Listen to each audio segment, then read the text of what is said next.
আরেকটা কথা জানতে চাইবো যে আপনি কি মা-বাবার যারা গার্জিয়ান আছে, মা-বাবা হুম, হুম। আছে ছাত্রদের, ওদেরকে কিছু বলবেন যে যাতে বাচ্চাদেরকে খেলার মাঠে পাঠায়?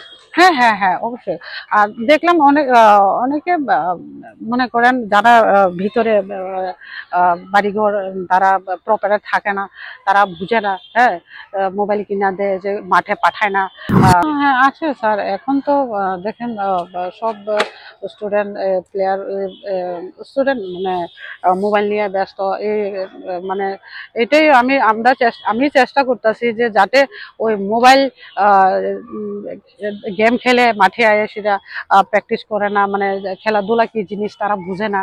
হ্যাঁ, তো এটাই তারারে মানে আস্তে আস্তে আইনে সেটা আমি বুঝাই তারারে, তোমরা এই জিনিসটা সাইডে রাখো, তোমরা আসো, তোমরা ভালো একটা রেজাল্ট করো পড়াশোনার সাথে সাথে। আর আপনি দেখছেনই এখন মানে খুব ড্রাগস বিভিন্ন মানে অ্যাডিক্ট। হ্যাঁ, তো খেলাধুলা একটা অ্যাডিক্ট হই।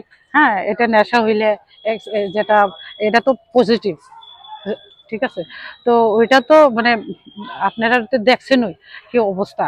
তো অ্যাকচুয়ালি প্লেয়ার এখন মাঠেই আয় না এইসব আর কি। কিন্তু আমি এখন দেখলাম যে তারার যে খেলার ইচ্ছা, মানে দেখলাম যে তারা মানে খেলাধুলাই বেশি ইয়ে করে আর কি, পড়াশোনাও ভালো তারা রেজাল্ট করতেছে আর খেলাধুলাও ইয়ে করতেছে। এর জন্য আমি তারা ধরে রাখতেছি কি, হ্যাঁ, যত সম্ভব।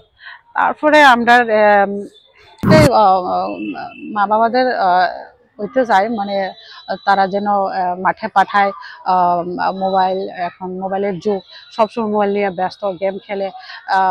মা বাবাকে একটাই রিকোয়েস্ট করতে চাই, সবাই মা বাবাদের মাঠে যেন পাঠায় ছেলে মেয়েদের।